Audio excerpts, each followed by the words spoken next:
When it comes to the Stronghold series, there's no doubt in my mind Crusader is the entry that fans keep coming back to. Even though it's the second oldest game in the franchise, Crusader outperforms all others in terms of active players on Steam, and just look online, the vast majority of Stronghold content is all about this game.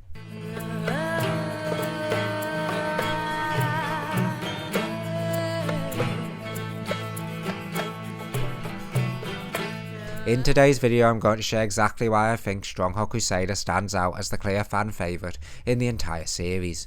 Let's dive in.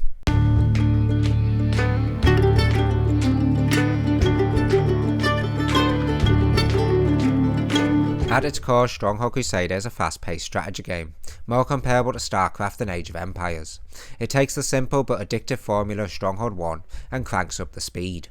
Peasants spawn faster, resources flow in quicker, and for the first time mercenaries enter the series, allowing players to instantly recruit units as long as they have the gold and peasants ready.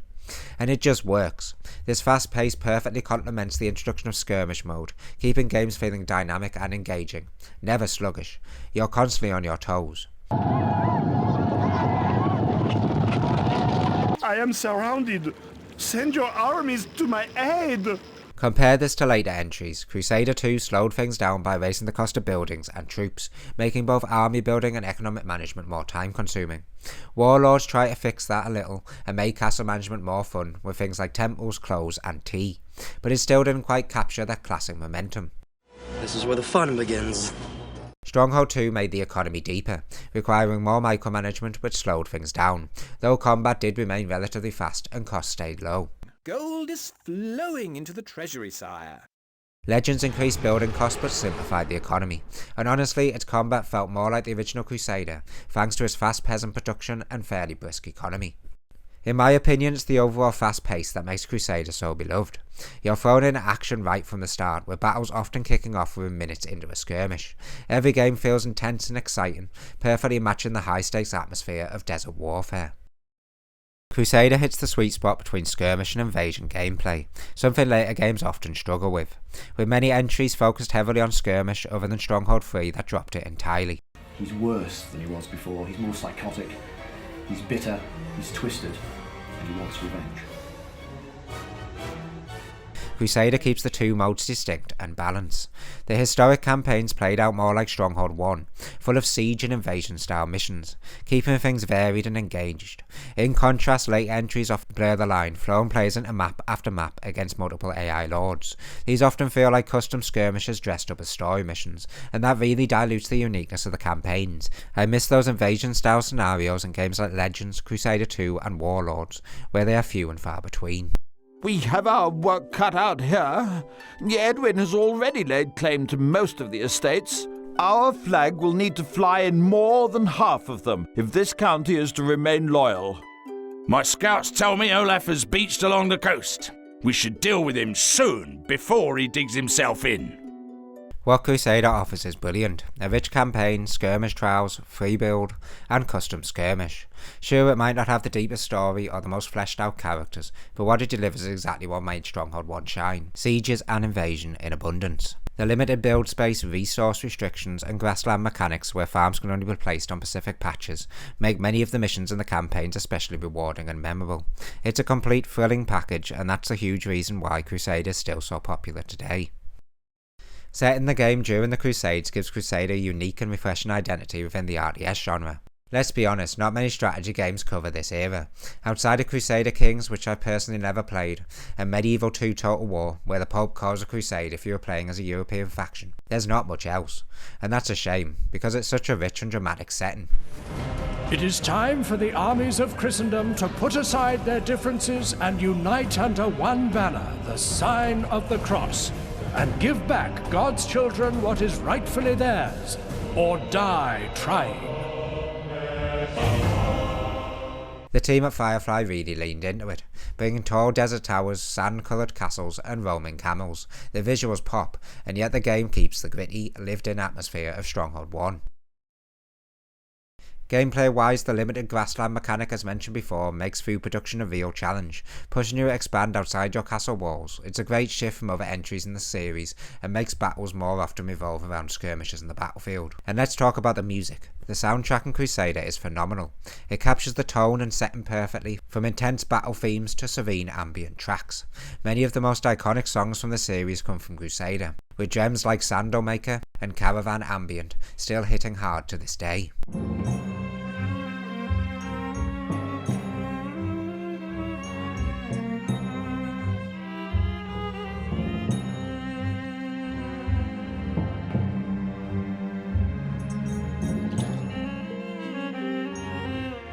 The combination of setting, music, visuals, architecture and characters all bring this world to life like few strategy games ever managed.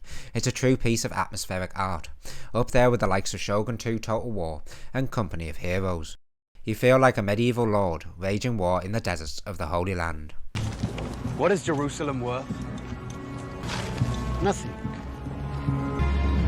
Everything.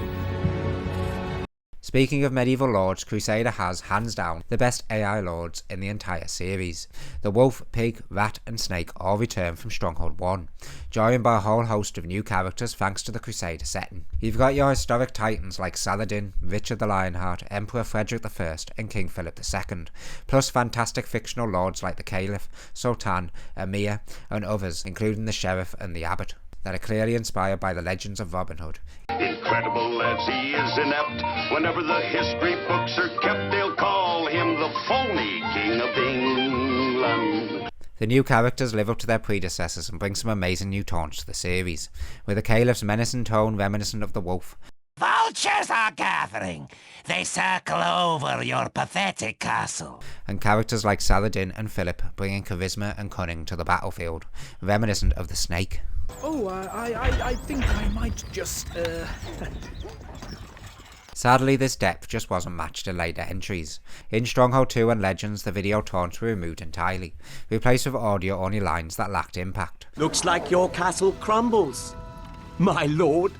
Without story content or unique buildings, you'd barely know who you were up against. Crusader 2 and Warlords brought back video taunts, but even returning characters like the Wolf and Saladin didn't feel the same. The voice work lacked the intensity and style of the original game. Crusader's taunts simply remain unmatched, and they massively enhance the game's already immersive atmosphere.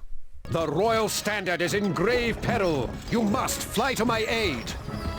Despite the shift to skirmish mode, Crusader siege battles still carry the full weight and tension of Stronghold 1. Defenders have a clear advantage and battles feel generally epic. Walls are chipped away at brick by brick, not blown apart in one hit like in Stronghold 2 and later games. Units on walls feel powerful. A well-defended castle can hold off multiple AI lords, and it's so satisfying to pull off. That's been lost in later entries. Walls have become brittle and break easily.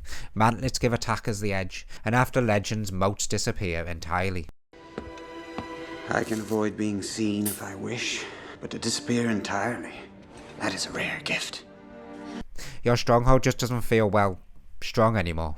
Firefly even added stronger wall options in later games to help fix this, but it still never quite matched the original. Personally, I think Firefly need to ditch the physics-based destruction and return to the slow, methodical breakdown of walls seen in Stronghold 1 and Crusader. That slow crumbling is not only more realistic to history and how walls would actually be weakened over time and then collapse, it's also far more strategic and immersive. Right now, only towers have that crumbling effect, and it's a shame the same hasn't been applied to castle walls. One of the biggest reasons Crusader is still going strong is its ongoing support.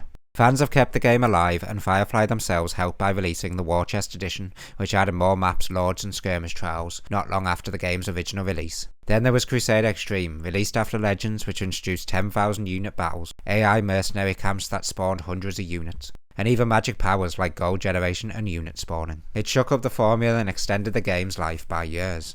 And let's not forget the Ultimate Crusader patch, a true game changer. It fixed bugs, improved pathfinding, enhanced AI behaviour, added new castles, and generally just made the game more enjoyable across the board. Many of these features are expected to appear in Crusader Definitive Edition this July, and Firefly has confirmed they're working closely with the team behind the Ultimate Crusader patch to make it so. That's over 20 years of updates, improvements and community passion, and that's why Stronghold Crusader remains close to fans' hearts to this day. So what do you think? Do you agree with my reasons, or are there other features that you think make Crusader the fan favourite? Let me know down in the comments, and don't forget to like, subscribe and hit that bell icon for more Stronghold content. Thanks for watching.